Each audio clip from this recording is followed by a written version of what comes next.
우리는 창세기 49장에 왔습니다. 그 중에 사실은 오늘 지금 읽은 유다에 관한 8절부터 11절까지가 제일 중요한 부분입니다. 지난 시간에도 제가 여러분께 말씀드렸지만은 제가 창세기를 강의하면서 창세기 50장이 있는 중에 49장이 제일 강의하기가 어렵고 또 그 중에서도 유다에 관한 가장 높은 부분입니다. 8절부터 12절 부분이 가장 중요하면서도 가장 어렵다고 봅니다. 제가 이 부분을 강의하는 것이 아주 깊지 못하더라도 여러분께서 양해하시고 더 앞으로 연구하셔서 좋은 성경의 아주 빛이 여러분 통해서 많은 성경의 놀라운 진리가 열리는 역사가 있기를 바랍니다. 유다는 여러분이 잘 아시다시피 야곱의 넷째 아들이지만은 장자권을 얻었습니다. 유다가 왜 장자권을 얻게 되었느냐 하는 것은 지난번에 말씀드렸어요. 베냐민이 잡혔을 때 유다가 나서서 아버지 야곱을 설득시켰고, 그 다음에 요셉이 자기 형들을 시험할 때에 언잔을 넣고 또 베냐민 자루에다가 언잔을 넣고 형제들을 시험할 때 그때 또 유다가 나섰어요. 자기 자신을 희생하며 또 가족들의 그 깊은 애틋한 사랑, 이런 사랑을 통하여서 베냐민과 그 아버지가 그 영혼이 하나임을, 또 베냐민을 통하여서 아버지가 살아계시는 의미를 가지고, 베냐민이 만약에 애굽에서 무슨 일이 있다면 아버지까지 살아계실 수 없다는 그러한 가족애의 애틋한 사랑을 감동적으로 말함으로써 요셉 앞에 유다는 말하자면은 합격을 받았어요. 그래서 유다가 이 모든 행한 것을 통하여서 형제들 중에 장자권을 얻는 그런 축복을 받았습니다. 근데 야곱이 자기 아들 유다에게서 그리스도가 나실 것을 영 안에서 예언했다는 것은 정말로 놀라운 일입니다.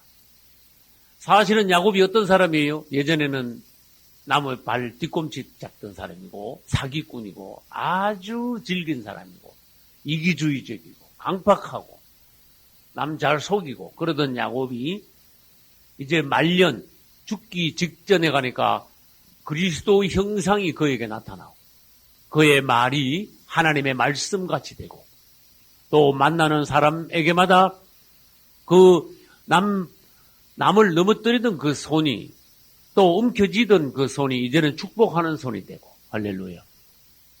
여러분, 사람이 이렇게 변화할 수 있다는 것은 너무나 놀라운 것입니다.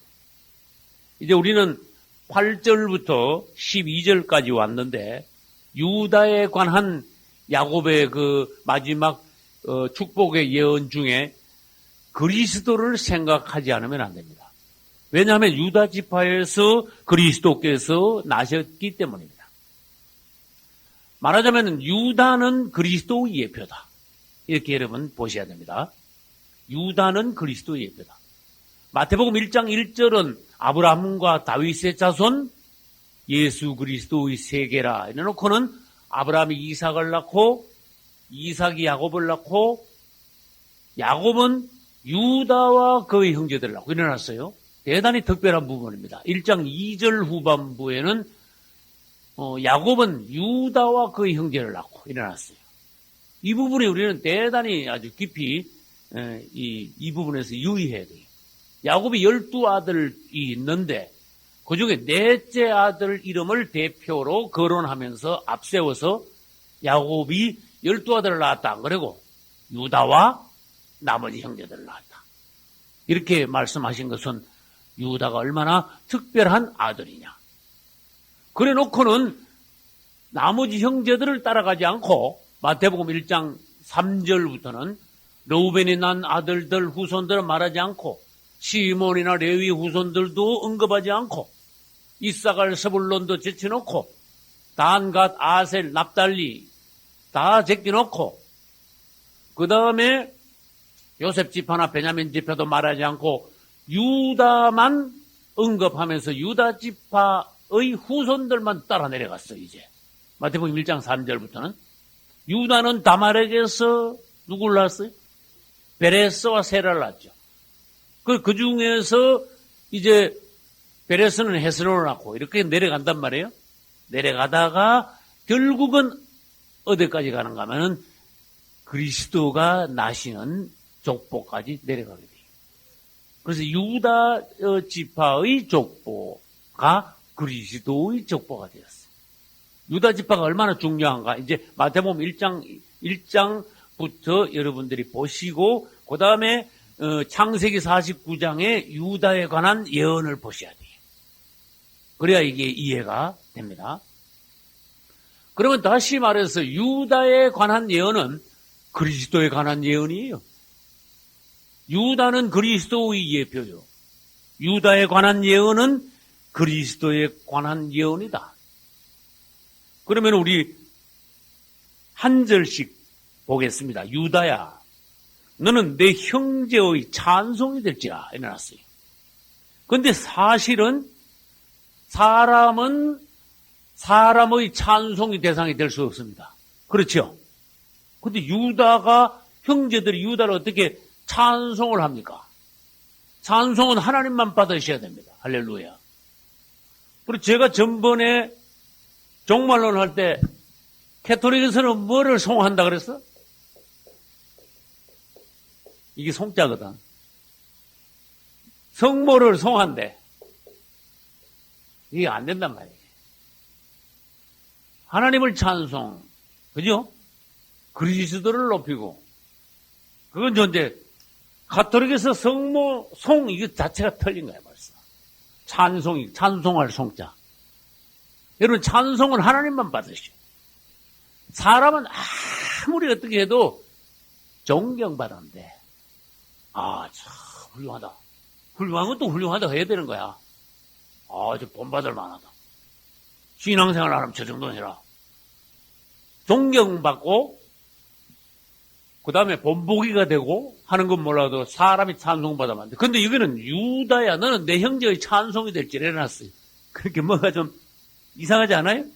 그러니까 여러분 여기서는 유다를 뭘로 바꿔야 되는가면은 유다 지파에서 나실 그리스도를 통하여 형제들의 찬송이 될지라. 할렐루야. 그렇게 유다라고 해가지고 유다의 육체적인 유다를 봐서는 안 된다는 거예요.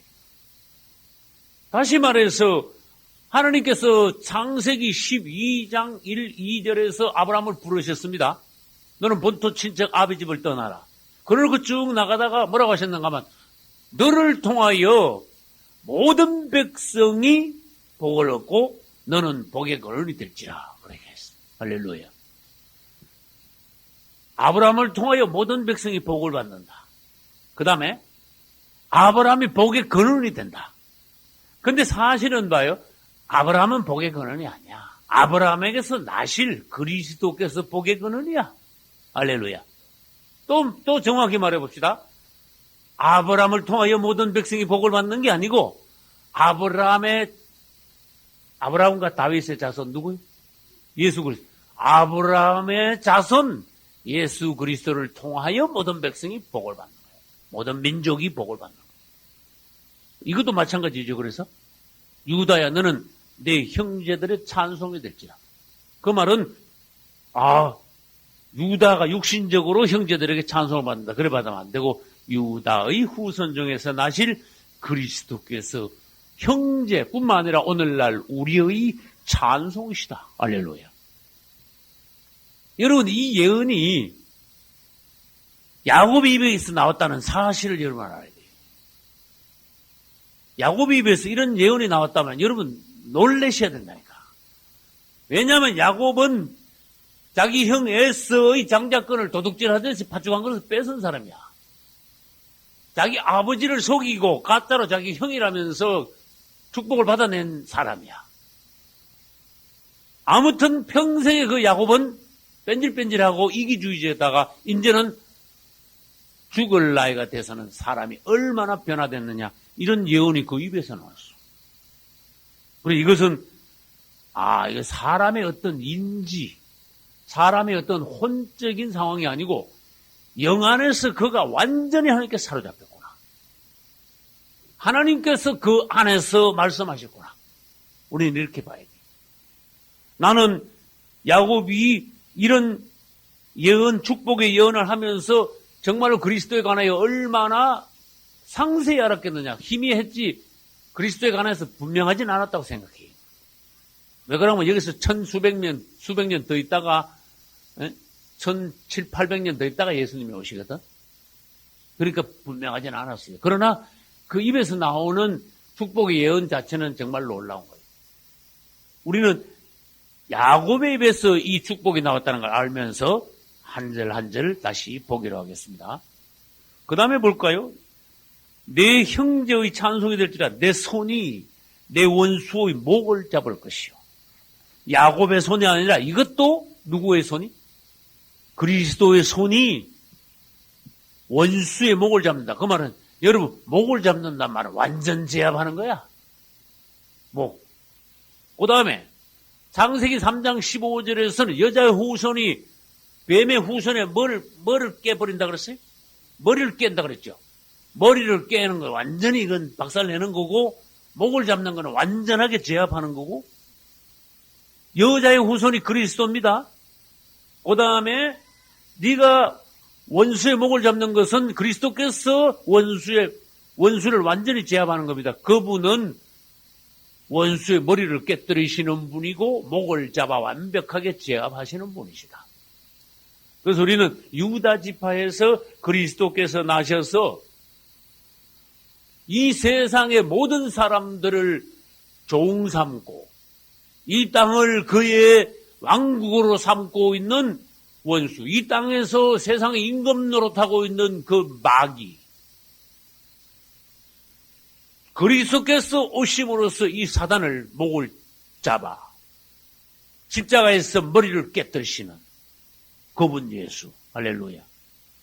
하나님의 아들이 나타나신 것은 마귀의 일을 멸하려 하십니다. 요한 1서에서 말씀했어요. 그분이 오심으로써 사단의 역사는 끝나는 거예요. 그분이 오셔야 돼. 여러분, 마귀 원수의 목을 잡는 건 얼마나 통쾌합니까? 그 전에 사람들은요, 마귀한테 벌벌 끼었다고 말이에요. 완전히 마귀 종로를 했다고 말이에요. 이제 그분이 오심으로써 원수들을 이기고, 그 다음에 원수들 밑에서 종노릇하고 억압당하던, 고통당하던 모든 인류를 해방시키시는 그분이. 할렐루야. 모든 것의 해방입니다. 고통에서 해방되고, 사망에서 해방되고, 질병에서도 해방되고, 그분이 오심으로써 완벽하게 해방이 돼요. 다시 말합니다. 하나님께서 사람을 창조하신 본래의 목적을 회복시켜요. 예수님이 오시면. 할렐루야. 그래서 마귀의 일을 멸하게 된 거예요. 세상의 나쁜 일은 다 마귀로부터 옵니다. 그러면 다시 말해서 천년왕국 때는 어떻게 돼요? 마귀도 잡아가지고 무적에 놓고 적그리스도하고 거짓 선지자도 불못으더라고 귀신도 싹 썰어버리고. 그리고 이 땅에 마귀 귀신 역사가 전혀 없죠. 그러니까 어떻게 돼요? 병도 없고 죽음도 없고 싸움도 없고 고통도 없고 눈물도 없고. 그러니까 천년왕국 동안에 사람이 죽지 않고 계속 퍼지고, 그 다음에 천년왕국 동안에 이 땅에 마귀 역사가 없으니까 이 땅이 완전히 하나님의 왕국, 하늘이 땅에 이루어지는 그 시대. 그것이 천년왕국입니다. 할렐루야. 그 다음에 보겠습니다.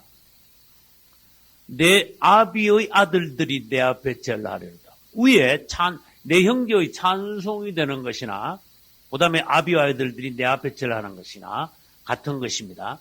다시 말해서 그분은 모든 형제들에게, 모든 인류에게 경배받으시는 분이시다. 할렐루야. 빌립보서 보면은 모든 무릎이 그 앞에 꿇을 것이다. 빌립보 2장 10절. 마찬가지입니다. 모든 입이 그분을 주라고 시인하고. 할렐루야. 언젠가는 그렇게 된다고 말이에요. 그 다음에 모든 무릎이 그 앞에, 그 이름 앞에 꿇게 되는 그날이 오게 됩니다.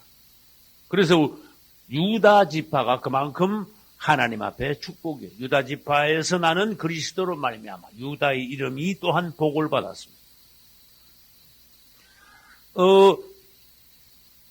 유다 지파에서 원수의 목을 잡는 것은 유다 지파에서 나시는 그리스도를 통하여서 목을 잡으시는 것이기 때문에 우리는 이거를 통하여서 아브라함에게 하신 말씀도 그리스도를 통하여 이루어지고 다윗에게 하신 약속도 그리스도를 통하여 이루어지고 유다에게 하신 약속도 그리스도를 통하여 이루어지고 할렐루야. 다시 말합니다. 솔로몬을 통하여 하신 약속도 그리스도께서 오셔야 성취가 되고 이게 무슨 말인지 다 아셔야 돼요. 나는 지금 염두에 두고 무슨 말을 지금 했습니다. 솔로몬을 통하여 약속하신 것, 솔로몬을 통하여 하나님의 집을 지을 것이요 그 나라의 위가 영원하리라. 이건 그리스도께서 오셔야 성취가 돼요. 다윗에게 하신 약속, 네 왕위가 영원하리라는 것도 그분이 오심으로써 그분은 영원한 왕권을 가지신 만왕의 왕이심으로 성취가 됩니다. 아까 말씀드렸습니다. 아브라함에게 하신 약속도 그분이 오셔야 성취가 됩니다. 유다는 지금 했고요. 그 다음에 9절로 넘어가 보겠습니다. 유다는 사자 새끼로다. 이 9절이 이제 조금 어려워요. 내 아들아 너는 움킨 것을 찢고 올라갔도다. 그의 엎드리고 웅크림이 수사자 같고 암사자 같으니 누가 그를 범할 수 있으랴. 9절에는 사자가 3마리가 나옵니다. 첫째 사자 새끼, 둘째 뭐예요? 숫사자, 셋째 뭐예요? 암사자. 그래서 유다를 사자에 비유했습니다. 할렐루야. 이것은 대단히 좋은 비유입니다. 유다를 사자에 비유했는데 3가지. 사자 새끼에 비유했고 숫사자에 비유했고 그 다음에 뭐예요? 암사자에 비유했어요. 그런데 우리 주님께서는 사자입니다. 우리 주님께서는 하나님 앞에서는 어린 양이야. 우리 그리스도께서는. 근데 원수 앞에서는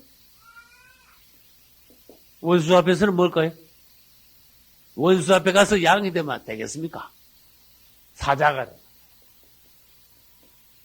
이게 놀라운 거야. 하나님 앞에 가서는 사자일 필요가 없어요. 왜? 우리 모든 인류를 위하여 속죄양으로 드려지는 거야. 할렐루야. 그래서 그분은 어린 양으로서 유월절에 죽으셨고 그 다음에 속죄양으로서 번제단에서 죽으셨고 하나님 앞에서는 양이 필요합니다. 인류를 위한 속죄의 양. 할렐루야. 번제단에서는 사자가 필요 없습니다. 맞지요? 유월절날 사자 잡지 않습니다. 양을 잡습니다. 그러나 그분은 갑자기 원수 앞에 오시면 양이 아니라 갑자기 사자로 바뀝니다. 사자도 다양한 사자입니다. 사자 새끼도 되고 숫사자도 되고 암사자도 되고. 그분은 하나님의 건축 이야기가 나오면 갑자기 어린 양도 아니고 사자도 아니고 건축 이야기가 나오면 갑자기 돌이 됩니다. 돌은 건축을 위한 겁니다. 원수들은 흙으로 벽돌 만들어서 사단의 왕국을 건축하지만 영적으로 우리 하나님께서는 돌로 그분의 전을 집을 건축하십니다. 돌이란 말은 뭔가 하면은 흙이 변하여 거듭난 사람들의 예표예요. 우리는 그전에 흙이었는데 변하면 어떻게 됩니까? 거듭나면 돌이 됩니다. 그래서 흙이 변하여 돌이 된 사람들이 뭐가 될 수 있다? 하나님의 교회의 성전의 건축 재료가 될 수 있다. 할렐루야. 그래서 그분은 우리 주님은 하나님의 건축에 있어서는 갑자기 돌이 돼요. 건축자들의 버린 돌.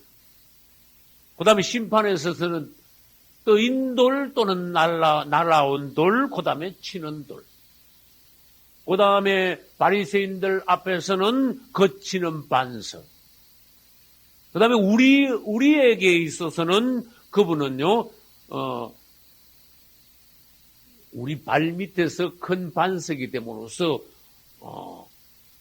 홍수가 나도 절대로 무너지지 않는, 집이 무너지지 않는 튼튼한 기초로서의 반석이신 예수. 할렐루야. 그리고 돌도 종류가 대단히 많아요. 그런 식으로 우리는 예수님에 관하여서 알아야 됩니다. 그분은 아무튼 하나님 앞에서는 양이지만 원수들 앞에서는 사자입니다. 그러면 계시록 5장 5절을 가보겠습니다. 계시록 5장 5절. 같이 읽겠습니다. 장로 중에 하나가 내게 말하되 울지 말라. 유대 지파의 사자 다윗의 뿌리가 이기었으니 이 책과 그 7인을 떼시리라 하더라. 아멘. 유대 지파의 사자 몇 줄 쳤어요? 그리스도. 그분은 사자야. 유대 지파, 유다 지파, 유대 지파 같은 말입니다. 유다 지파의 사자 예수 그리스도. 근데 이제 지금부터 사자도 종류가 3가지가 있다 했습니다. 그분은 새끼 사자이시며 암사자이시며 수사자이시다. 그러면 새끼 사자는 뭐를 했는가 보세요. 9절 봅시다. 유다는 사자 새끼로다. 내 아들아 너는, 지금 사자 새끼 보고 하는 말이에요. 움킨 것을 찢고 올라갔도다. 이게 대단히 어려운 말이에요. 사자가요, 짐승을 사냥할 때 확 달려들어가지고 칵 움키 잡는단 말이야. 보통 보면 칵 움키 잡으면서 사자나 호랑이나 표범 이런 것들이 다른 짐승들을 사냥할 때 칵 움키 잡아가지고 목을 꽉 물어요. 그래가지고 찢고는 이제 실컷 배불리 먹으면 그 다음에는 그늘에 가서 푹 쉽니다. 근데 이게 여기 다 나오는 거야, 이제 이게. 사자 새끼는 싸움하기 위해, 지금 사자 새끼를 해가지고 아주 애기 사자가 아닙니다. 이때 사자 새끼는 싸움을 하기 위한 용감한 사자야, 지금. 그래서 이게 뭐라고 했는가 하면 너는 움킨 것을 찢었다 그랬잖아. 칵 잡아가지고, 그 다음에 찢었어. 완전히. 다시 말해서 사자 새끼는 뭐 하는 사자냐? 싸우기 위한 사자다. 그 다음에 먹이를 움켜잡기 위한 사자다. 이때 먹이는 뭐냐? 마귀다. 할렐루야. 이게 마귀가요? 마귀가 이 땅에서 막 행행하는데 주님께서 오셔가지고 마귀를 그냥 칵 움켜잡았어. 찢었어. 그 다음에는 잡아먹었어. 그리고는 어떻게 한지 아세요? 움킨 것을 찢고, 그 다음에 어떻게 했대요? 올라갔다 이 말씀 안 하셨어요. 이게 이제 어려운 거야. 그분은 사단과 싸우시고, 그 다음에 사단을 이기시고, 그 다음에 사단을 누리시고, 그리고 난 뒤에 올라가신 분이라는 것을 성경에 말씀하셨어요. 한마디로 말해서 하늘에 계신 그분은 내려오셨습니다. 내려오심. 그 다음에 어떻게 하셨겠습니까? 원수를 잡으심. 잡으셨어요. 그 다음에 올라가심. 그 다음에 셋째 하늘에 계십니다. 야고보는 벌써 그리스도께서 어떠한 분이신가에 관하여서 이렇게 놀라운 예언을 했어요. 그분은 내려오셨다. 사자 새끼로서 내려오셨다. 그 다음에 원수를 잡으시고, 그 다음에 찢으신 후에 올라가셨다. 그리고는 셋째 하늘에서 앉아 계신다. 말하자. 이제, 그거를 아셔야 됩니다. 로마 시대 때 전쟁을 하면 장군들이 막 전쟁하고 하는데 이기면 포로들을 막 수백 명, 수천 명, 수만 명 막 쫙 그냥 끌고 와요, 포로들을. 그리고 장군은 앞에서 막 풍악을 울리면서 막 개선장군이 내가 돌아온단 말이에요. 그 개선장군 뒤에는 틀림없이 포로들이 끌려오고, 그 다음에 그쪽에서 뺏은 전리품들이 또 쭉 수레에 실려와. 우리 주님도 그것을 여러분들이 상상하십시오. 그분이 내려오셔서 원수들을 움켜쥐고 원수들을 찢으셨어. 그분은 승리하면서 개선하셨어. 할렐루야. 그리고는 셋째 하늘에서 승리를 만끽하고 안식하고 누리고 계셔. 그리고는 앞으로 오셔서는 이 땅을 정리하시는 분이에요. 사단에게는 그분이 십자가에 못 박히시면서 완전히 사단을 패배시키고 머리를 깨뜨리셨습니다. 사단은 사형 판결을 내렸습니다. 그런데 아직도 마지막 발악을 하고 있는데 그것은 하나님께서 보시기에는 아무것도 아닙니다. 십자가에서 사단은 못 박혔습니다. 머리가 깨뜨려졌습니다. 사단은 뭘 아는가 하면 이미 패배했다는 사실을 압니다. 그러나 사람들은 잘 모릅니다. 하나님께서는 선포하셨습니다. 사단아, 너는 머리가 깨뜨려졌다. 사단아, 너는 십자가에서 이미 못 박힌 상태다. 과거 완료해 벌써. 그러므로 그분은 사단을 이미 패배시키고 승리하신 후에 하늘에 올라가셨지, 마귀하고 싸우다가 말고 승리도 하지 않은 상태에서, 싸움도 안 끝난 상태에서 올라가신 분이 아니란 말이에요. 그분은 이기신 분이야. 그리고는 이제 하늘에 올라가셔가지고요, 아주 그분은 승리를 만끽하면서 만족한 가운데 하늘 보좌에 앉아 계시오. 할렐루야. 우리 주님이 어떤 분인가 아셔야 돼요. 다 이루었다. 그 다음에 그분이 오신 것은 마귀의 일을 멸하려 하심이라. 멸하려 하심이라 일을 끝냈기 때문에 올라가신 거예요. 그래서 그분이 다시 오실 때는 정리하러 오시는 거지, 다시 마귀하고 싸우려는 게 아니고 정리.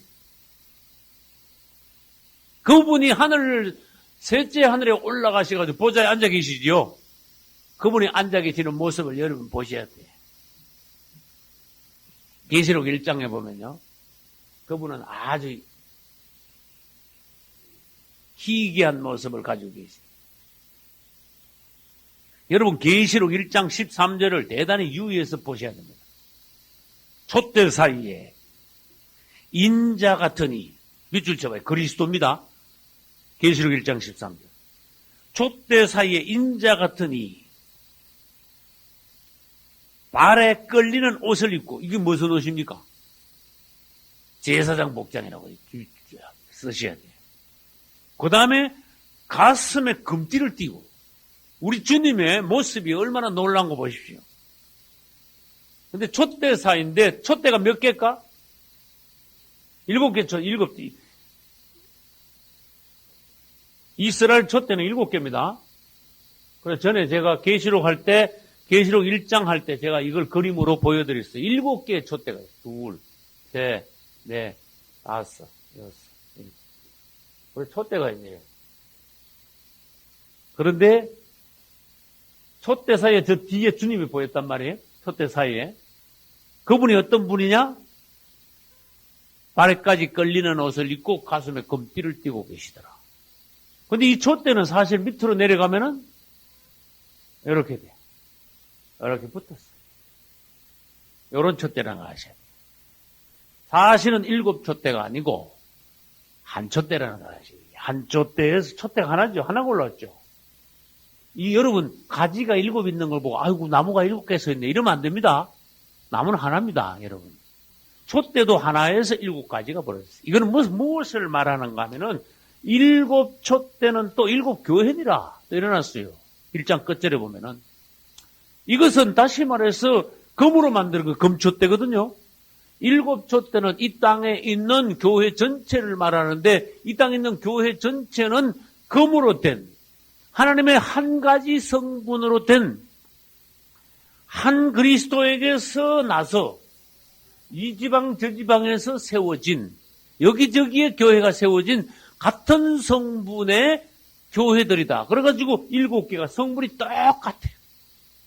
금으로 만들었다.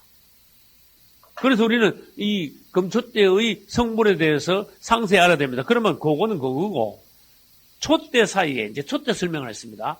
인자 같으니 그리스도께서 발에 끌리는 옷을 입고 제사장 복장을 입고, 그분이 대제사장이십니다. 할렐루야. 그 다음에 중요한 게 제가 아까 말씀드리려는 게 가슴에 금띠를 띠고, 그게 밑줄 쳐봐요. 가슴에 금띠를 띈 것은 제사장들은 이 땅에 구약시대 때 제사장들은 허리에 띠를 띠고 일을 했습니다. 제사장은 허리에 띠를 띱니다. 근데 이분은 허리에 띠를 띠지 않고 가슴에 띠를 띠는데 그것도 금띠를 띠었어. 할렐루야. 그것은 가슴에 금띠를 띈 것은 일이 끝났다는 걸 말해요. 일이 끝났으므로 이제는 그 띠가 허리에 있지 않고 가슴에 올라왔습니다. 다시 말해서 그분은 일을 마치신 분, 또 사자로 말하면은 내려오셔가지고 원수를 움켜쥐고 찢고 난 뒤에 올라가셔서 승리를 만끽하시고 만족하며 안식하고 계시는 그분. 그래서 그분은 이 가슴에 금띠를 띠고 계시는 분이십니다. 할렐루야. 이제 예수 그리스도는 사자 새끼라고 했는데 사자 새끼는 뭐 하기 위한 새끼죠? 싸우기 위한 새끼다. 그분은 내려오셔서 원수들과 싸워 완벽하게 이기시고 원수들을 찢고 개선장군으로 올라가신 분이시다. 할렐루야. 그리고 하늘에서 때가 되기를 기다리시는 것이다. 할렐루야. 사자 새끼고 하늘에 올라가셔서 셋째 하늘에서 안식하고 평강을 누릴 때 그때는 수사자로 계시는 거예요. 그럼 그 다음에 보겠습니다. 그 다음에 몇 절인가 하면은 9절 중간입니다. 거의 엎드리고 웅크림이 수사자 같고, 이때 엎드리고 웅크린 것이 이게 어떤 모습인 것을 여러분 해석을 잘해야 돼요. 엎드리고 웅크린 것은 사자가 지금 싸우려고 어떤 짐승을 공격하려고 하는 자세가 아니고 벌써 짐승을 잡아가지고 찢고 배불리 먹고 난 뒤에 편안하게 지금 쉬고 있는 자세입니다. 이거는. 다시 말하면은 그분이 사자 새끼로 오셔가지고 원수를 찢고 셋째 하늘에 올라가서 안식하고 누리는 상태는 무슨 상태냐? 수사자의 상태다. 그래서 여기서 엎드리고 웅크림이 수사자 같다. 이건 셋째 하늘에 계신 주님. 그 다음에 승리하시고 원수를 이기고 안식하고 만족한 상태에서 계신 주님을 나타냅니다. 그 다음에 또 암사자 같기도 하다. 그분은 수사자일 때는 뭐 하시는 분이죠? 먹이를 누리시고 난 뒤에 만족한 상태고 휴식한 상태인데 암사자인 상태는 또 다릅니다. 수사자고 암사자는 여러분도 잘 아시다시피 암사자는 새끼 낳는 의미로서의 암사자예요. 그럼 수사자는 뭐라 그랬죠? 누리는 만족하며 휴식하고 흡족하게 안식한 상태에서의 사자가 수사자입니다. 그러면 성경에 이 부분에 대해서는 시편 110편에서 말씀하셨어요. 시편 110편은 지금 말씀하고 연관을 시킬 수 있어야 됩니다. 110편 가보겠습니다. 885페이지 110편 1절 여호와께서 내 주에게 말씀하시기를 내가 내 원수로 밑줄 쳐세요. 내가 내 원수로 내 발등상 되게 하기까지 너는 내 우편에 앉아라. 할렐루야. 이것이 옆에다가 수사자이신 그리스도 이렇게 써도 상관없어요. 그분은 원수를 찢고 원수를 이기시고 그 다음에 개선장군으로서 올라가셔서 셋째 하늘에서 기다리고 계시는 그분은 110편 1절과 같이 그 원수가 발등상 되기까지 그분의 우편에 앉아 계시는 것이에요. 이제 주님은 완전히 원수들을 이기고 원수들이 평정되기를 기다리시고 난 뒤에 그분은 정리하러 이제 재림하러 곧 다시 오실 분이십니다. 할렐루야. 그러면 이제 마지막으로 사자 중에서 암사자에 대해서 보겠습니다. 암사자는 새끼를 낳는 그러한 사자입니다. 그래서 우리 주님은 어떤 면에서는 사자 새끼고 어떤 면에서는 수사자이시고 또 한편에서는 그분은 암사자이시다. 그러면 언제 수사자입니까? 원수들과 싸울 때. 또 그러면 언제 그분은 수사자입니까? 지금 현재 셋째 하늘에 앉아 계시는 그분은 수사자로 앉아 계십니다. 그러면 언제 그분은 암사자이십니까? 그분은 많은 사자 새끼들, 즉 우리를 낳는 많은 사자의 새끼를 낳음으로 하나님의 강한 사자의 왕국을 이루시는 그분이세요. 할렐루야. 그분이 목자라면은 우리는 뭐예요? 양이지요. 그분하고 우리하고 관계가 있어요. 그분의 신랑이면 우리는 당연히 신부예요. 그런데 여기는 갑자기 예수님을 뭐라고 했는가만? 암사자라고 그랬어. 그분이 암사자면 우리는 당연히 새끼사자라 해야 돼요. 그래서 그분과 우리 사이를 우리는 그분이 암사자로서 우리를 낳았어. 여러분, 우리가 어디서 나왔습니까? 우리가 세상에서 나왔습니까? 마귀에게서 나왔습니다. 우리는 그리스도에게서 나왔습니다. 그래서 그리스도인입니다. 그리스도의 생명을 받았습니다. 그리스도의 사람입니다. 크리스찬. 그분에게서 났습니다. 그분의 것입니다. 하와가 마치 아담에게서 났듯이 우리는 그리스도에게서 났습니다. 그분이 우리를 낳았습니다. 그분이 암사자면 우리는 사자 새끼입니다. 이 새끼 사자들이 많을수록 하나님의 왕국은 강한 사자의 왕국이 돼요. 할렐루야. 교회는 약하면 안 돼. 수납받은 토끼들 같은 성도들만 교회에 앉아있으면 안 되고, 어떨 때는 굉장히 강해야 된다. 교회가 강해야 된다. 할렐루야. 그분은 암사자로서 우리가 강한 사자 새끼들로 자라기를 원한다. 할렐루야.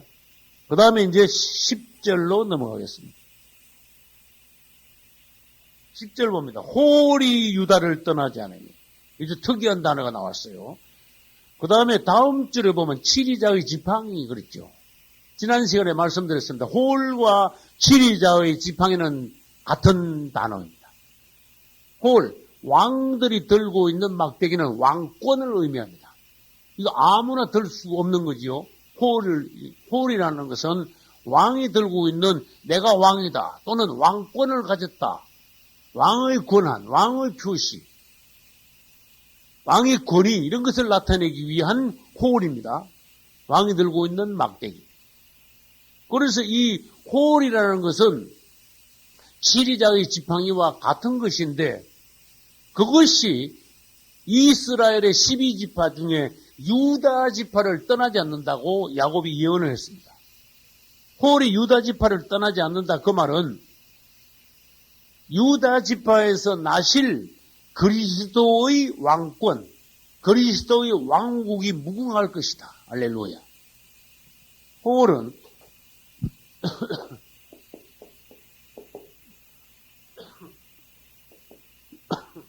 치리자의 지팡이하고 같은 거예요. 나중에 이 홀과 치리자의 지팡이는 다스릴 때는 홀이나 치리자의 지팡이로 다스리는데 원수들 앞에 가면 이건 갑자기 뭐가 되는 거면 철로 만든 철장이 돼요. 그래서 쇠막대기. 질그릇 부수듯이 원수들을 박살낸다. 그랬어. 계시록 그 부분에 가면은.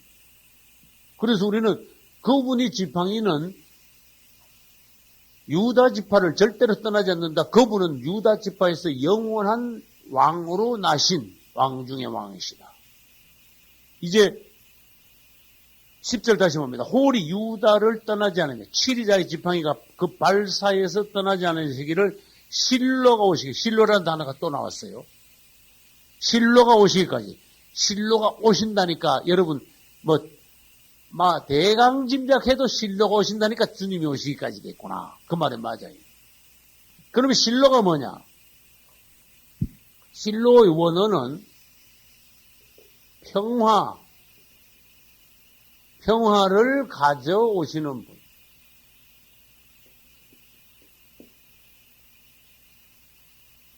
실로는 평화를 가져오시는 분. 그분이 오시면은 평화가 와. 할렐루야. 그분 자신이 평화야.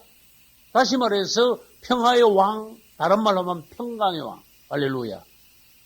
그래서 그분은 평화의 왕으로 오셔서 그분이 통치할 때는 이 땅이 완전한 평화의 나라, 그 다음에 완전한 정의의 나라, 완전한 천국이 이 땅에 이루어지게 하시는 왕으로서 통치하시는 그분. 할렐루야.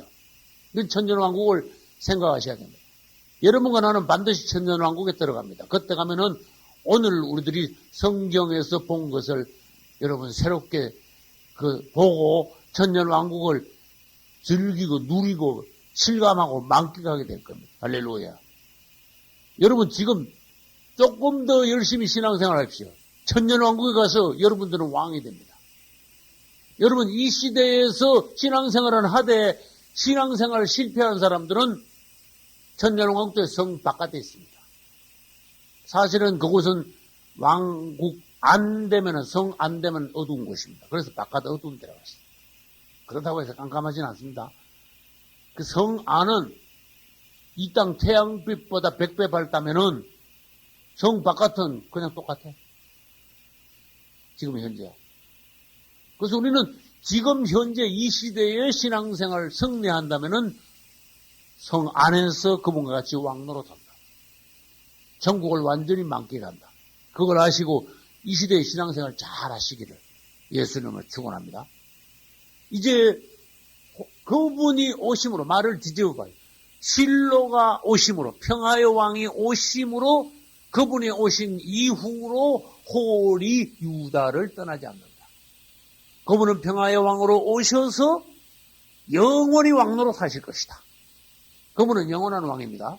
왕 중의 왕이시면서도 또한 영원한 왕이시면서도 또한 평강의 왕이십니다. 그래서 아브라함과 다윗의 자손 예수 그리스도의 세계죠. 근데 아브라함과 다윗의 자손, 근데 자손이라는 단어를 우리 한글에는 자손이라고 그랬지만 son of David, son of Abraham 이래놨어. 영어 성경에는 son이야, 아들이야, 아들. 또 그다음에 헬라어나 다른 영어에서는 우리는 자손이라 아브라함과 다윗의 자손이라 한 용어를 씨라는 용어로 또 썼어. 씨. 내가 아들을 하면 그게 내 씨지요. 씨가 퍼졌단 말이에요. 그런데 대체적으로 son of David, son of Abraham, Jesus Christ, son of David, son of Abraham. 근데 또 영어 성경 원어에는 아브라함과 다윗의 자손은 안 그랬고 다윗이 먼저 나왔어. 다윗의 아들이요 아브라함의 아들이신 예수 그리스도의 계보라, 족보라, 세계라 이런 식으로 다윗이 앞에 나왔다는 거 아시죠? 그러면 내가 왜 이 말을 하는가 하면 다윗의 자손이 아니고 다윗의 아들이란 말이에요. 예수님은 다윗의 아들로 오셨어. 그 예수님 어떻게 다윗의 아들입니까? 근데 그것이 육신적으로 다윗의 아들이라는 소리가 아니고 다윗의 아들인 솔로몬으로 오신 다윗의 아들은 솔로몬이에요. 그 다음에 아브라함의 아들인 누구? 이삭으로 오신 그분. 이삭을 통해서는 그분이 어떤 분이라는 거 보여주십니다. 십자가를 지시는 예수 그리스도. 이삭이 장작을 지고 올라갔지요. 예수님이 십자가를 지고 올라가셨지요. 그것도 같은 장소야. 그 다음에 솔로몬은 다윗의 아들로 오신 그리스도 하나님의 성전을 건축하지요. 예수님 하나님의 교회를 건축하신 분이죠. 솔로몬, 그 다음에 지혜의 왕이요. 솔로몬 자체가 무슨 뜻입니까? 샬롬에서 온 솔로몬이라. 평강의 왕 솔로몬. 실로야 바로. 할렐루야. 평화를 가져오시는 분, 평강의 왕 솔로몬, 다윗의 아들 예수 그리스도. 이렇게 풀어요. 우리는 성경을 말하면은 그따위를 짚으면 안 돼. 한마디로. 그분의 초점을 맞춰야 돼. 그분이 누군? 아브라함과 다윗의 자손 그러면은 이 부분에 대해서 완벽하게 우리가 아브라함과 다윗의 자손에 대해서 풀어야 돼. 아브라함의 아들이요 다윗의 아들 이렇게 해가지고 아브라함의 아들이 누군데? 이삭. 다윗의 아들이 누군데? 솔로몬. 이삭은 어떠했는데? 솔로몬은 어떠했는데? 그러면 이삭을 통하여서 예수님이 어떤 분이신데? 솔로몬을 통해서 그분은 어떤 분이신데? 이것이 성경을 아는 것이고 그분에 대해서 아는 것이에요. 다시 말해서 우리가 그런 방식으로 예수님을 알 때 하나님이 제일 좋아하시고 그리스도 예수를 아는 지식이 가장 고상합니다. 하나님 뭐라 하시는지 세상에서 최고는 뭐냐? 가장 고상은 뭐냐? 그분을 아는 거다. 나는 그거 읽고 난 작정했어요. 다른 것보다 나는 그분을 아는 데 있어서 매진하겠나이다. 그분을 알게 하소서. 어떻게 하든 그분을 알아야 돼. 하나님이 그걸 채고. 심지어 영생은 예수 그리스도를 아는 것이라고 그랬어. 영생은. 그 요한복음 17장에 주님이 기도하시는데 보면은 영생은 하나님과 그의 보내신 자 예수 그리스도를 아는 것입니다. 일어났어요. 아주 그분을 아는 것이 또 그분을 안다는 것은 그분에 관하여서 내가 받는 거고 그분 안으로 들어가는 것이고 그분을 알게 되면 그분을 사랑하게 되고 믿게 되고 그러므로 영생을 선물로 얻게 된다는 뜻이에요. 결론은. 그래서 우리는 실로가 오시기까지 평화의 왕이 오시기까지 그분은 무슨 왕이다? 평화의 왕이다. 평강의 왕이다. 그래서 거기다가 이사야 9장 6절을 적어놔요. 나는 이 땅에서 이사야 9장 6절을 아주 중시 여기고 정확히 푸는 사람을 감동받은 사람을 거의 못 봤어. 이사야 9장 6절에 한 아기가 우리에게 낳고 한 아기가 우리에게 낳았으니까 예수님이죠. 아기에서 낳았죠. 한 아들, 하나님의 아들로 한 아들을 우리에게 주신 바 되었는데 그 어깨에는 정사를 메었고 그 이름은 기모자라 모사라 그 다음에 뭐예요? 전능하신 그분이 전능하신 하나님이래. 누가? 아기로 나신 그분. 그 다음에 뭐예요? 아들로 오신 그분. 그분이 뒤에 딱 가니까 뭐라고 하시는가 하면 바로 전능하신 하나님이야 그랬어요. 여러분 놀라야 돼요. 그분이 전능하신 하나님이라니까. 그 다음엔 더 놀라야 돼. 아니야. 영존하시는 아버지라. 전능하신 하나님이라 영존하신 아버지라. 그 다음에 뭐예요? 평강의 왕. 그분은 평강의 왕입니다. 근데 평강의 왕인 알고 전능하신 하나님이 맞습니다. 그런데 영존하시는 아버지다 그러면 권사님 아멘 잘한 거예요. 다른 사람들은 아멘 안 해요. 예수님 아기로 나신 아들로 오신 예수님 우리의 영존하신 아버지입니다. 그러면 그건 잘 안 되는 거야. 말은요 사람들이 삼위일체라 그럽니다. 삼위일체 자체가 뭡니까? 셋이 완전히 하나다 그런 뜻이거든. 셋은 완전 내재하고 계시고 항상 동시에 존재하시고 항상 내재하고 계셔.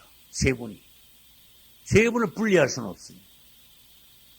그럼 아버지가 아들이고 아들이 아버지고 그래야 되는데 예수님을 가지고 예수님 우리 아버지라고 하면 그거는 안 되잖아. 사람들이 인식이 안 되는 거야. 근데 이사야 9장 6절에서는 아들은 아버지다 그랬어. 우리는 그걸 받아들여야 돼. 성경에서 그렇게 말해요. 우리 인식을 바꿔놓으려고. 예수님 그러면요 아들로만 자꾸 인식하면 안 되고 아들은 아버지입니다 이렇게 말할 수가 있어야 돼. 파격적이라야 돼 우리는. 성경이 그렇게 말해요. 왜? 나를 본 자는 뭐라 그랬어요? 아버지를 보았느냐. 그 당시에는 이건 놀랄 말이에요. 유대인들은 그 말 듣고 뭐 예수님 막 돌로 막 쳤라 그랬어. 완전히 막 참남한 자다 이러면서 나를 본 자는 아버지를 본 자다.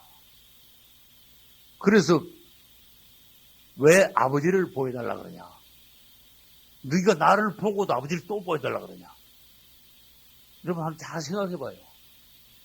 나를 보고도 아버지를 또 보여달라 그러면 내가 아버지를 어떻게 보여주냐? 나를 본 자는 아버지를 보았다. 그런데 그걸 이해를 해야 돼요. 그분 안에 아버지가 계시기 때문에 아버지를 딴 데 가서 도저히 찾을 수가 없기 때문에 그래서 아버지가 여기 아들로 오신 거야. 아버지가 아들로 오셨다 이해를 하셔야 됩니다. 그분은 평강의 왕입니다. 전능하신 하나님입니다. 거기다 놀랍게도 영존하신 아버지입니다. 할렐루야. 그분은 아들로 오셨고 아기로 나셨지만은 사실은 그런 분이십니다. 그래서 우리는 아까 뭘 했죠? 사자 새끼도 했고 수사자도 했고 그 다음에 암사자도 했고 그 다음에 그분은 평강의 왕으로 오셔서 그분으로부터 홀과 치자의 지팡이가 영원히 떠나지 않는다.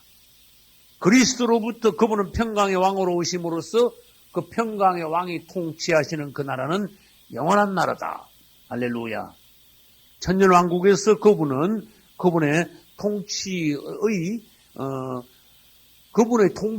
어떤 결과, 목적, 실제, 하늘나라를 이 땅에 가져오시는 하늘의 왕의 실제를 이 땅에서 보여주십니다. 그래서 땅에서도 하늘나라가 이루어질 수 있다는 것을 그분은 천년왕국 때 보여주십니다. 그때 우리는 그분 혼자 다스리지 않고, 말하자면 대통령들 밑에 장관들이 쭉 있고, 그 다음에 지방에 가면 도지사도 있고, 군수도 있고, 면장도 쭉 있죠. 그렇듯이 그분은 혼자 다 다스리진 않습니다. 그분은 왕중의 왕으로 계시고, 많은 종들을 왕으로, 작은 왕들로 배치하셔가지고 이 땅 전체를 다스리게 하십니다. 할렐루야. 이제 몇 절 볼 차례죠? 10절 끝부분 보겠습니다. 실로가 오시기까지. 우리는 여기서 해설을 했습니다. 그분은 평화의 왕으로 오심으로써 그에게 모든 백성이 복종하리로다. 그분이 오시면 어떻게 될까요? 열국이 그분께 복종하게 된다. 모든 백성이 그분께 복종하게 된다. 구약 성경 읽으면 어떤 말씀들의 내용이 나오는가 하면요. 그분이 천년왕국을 통치할 때 그분이 성 안에 성 중간. 그분이 다스리는 성은 세계의 중심이 돼요.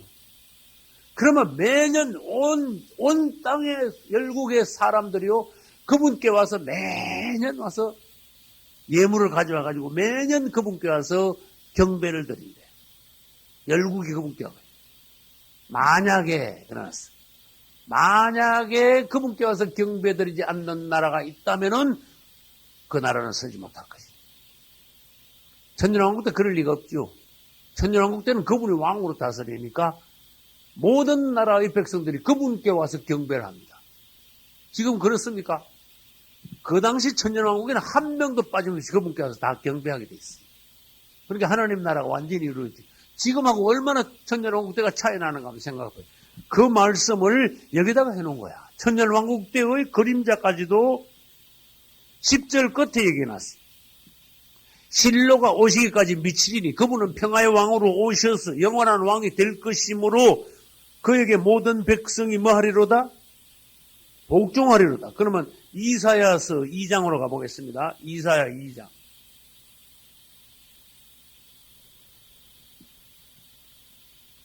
이사야 2장 2절 3절 말이래 여호와의 전의 산이 모든 산 꼭대기에 굳게 설 것이요 모든 작은 산 위에 뛰어나리니 만방이 그리로 모여들 것이라. 밑줄 쳐서요.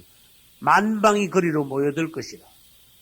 그 다음에 3절 여기도 같은 말씀이 있습니다. 많은 백성이 가며 이르기를 오라 우리가 여호와의 산에 오르며 야곱의 하나님의 전에 이르자 그가 그 도로 우리에게 가르치실 것이라 우리가 그 길로 행하리라. 아멘. 이것은 천년왕국 때 열국 백성들이 그분께 와서 경배하는 모습입니다. 그것은 아까 말씀하신 이사야 창세기 49장 10절 끝부분의 말씀입니다. 그분의 모든 백성이 복종하리로다. 그 다음에 이사야 11장 가보겠습니다. 이사야 11장. 11장의 10절 보겠습니다. 그날에 이새의 뿌리에서 한 싹이 나서 만민의 기호로 설 것이요. 열방이 어떻게 해요? 열방이 그에게 돌아오리니 그 거한 곳이 영화로우리라. 천년왕국 때의 성 중심, 그분이 다스리시는, 그분이 계시는 중심. 그분이 계신 곳은 영화로운 곳으로서 열방이 그에게 돌아와 그에게 경배하는 그 날이 올 것이다. 할렐루야. 그 다음에 11절로 넘어가겠습니다. 11절 같이 한번 읽어보겠습니다. 그의 나귀를 포도나무에 매며 그 암나귀 새끼를 아름다운 포도나무에 매일 것이며 또 그 옷을 포도주에 빨며 그 복장을 포도즙에 빨리로다. 아멘. 대단히 어렵기 때문에 여러분들이 연구를, 묵상을 많이 하시기 바랍니다. 저는 아무튼 묵상해서 깨달은 바대로, 느낀 바대로 여러분께 말하자면, 제 성의껏 이 부분을 해설하겠습니다. 여러분이 이 해설을 더 깊게, 더 풍성한 말씀으로 여러분들이 더 높이시길 바랍니다. 그의 나귀를 포도나무에 맨다. 여러분, 나귀는 포도나무에 나귀를 맸다면 어떤 상태인가 하면은 나귀가 일을 끝난 상태예요.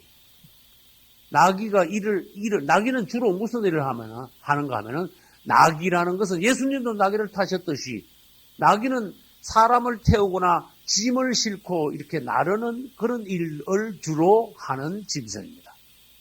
근데 나귀가 짐 싣고 왔다 갔다 하다가 일이 다 끝나면 어떻게 하는가 하면은 꽃비를 갖다가 매는 거야. 근데 보통은 보면은 어떻게 이렇게 나무 막대 기둥 같은 데다가 매는데 여기는 희한한 데다가 맸어. 어디다 맸어요? 포도나무에 나귀를 맨 거는 굉장히 희귀한 일입니다. 그래서 나귀가 아무튼 일이 끝났다. 끝나고 난 뒤에 나귀가 포도나무에 매 있는 것은 포도나무는 또 여러분들이 그냥 넘어가면 안 돼요. 나는 포도나무라. 그랬어요. 요한복음에서. 그리고 포도나무는 얼마나 풍성한 열매를 맺는지, 가지가 얼마나 아름다운 가지가 뻗는지, 멀리까지. 근데 나귀가 일을 마치고 포도나무에 그가 매어 있다는 것은 일을 마치고 난 뒤에 풍성한 열매 또는 생명이 풍성한 그분 앞에 와서 뭔가 일을 마치고 난 뒤의 휴식을 누리고 생명을 누리고 그분 자신을 누린다는 것을 예표하고 있어요. 그래서 이제 나귀는 일을 끝난 상태이니까 포도나무에 맸으므로 목적지에 도착하고 이 나귀는 참 평안하게 안식하고 있는 중이에요. 포도나무는 뭐라 그랬죠? 예수 그리스도. 이 나귀는 그분 앞에서 수고했습니다. 그리고 그분 앞에 돌아왔습니다. 그리고 그분 앞에서 큰 평안과 안식을 누리는 나귀입니다. 유다 지파에서 이렇게 포도나무가 나고 그 다음에 그 앞에 돌아오는 나귀와 같은 우리들.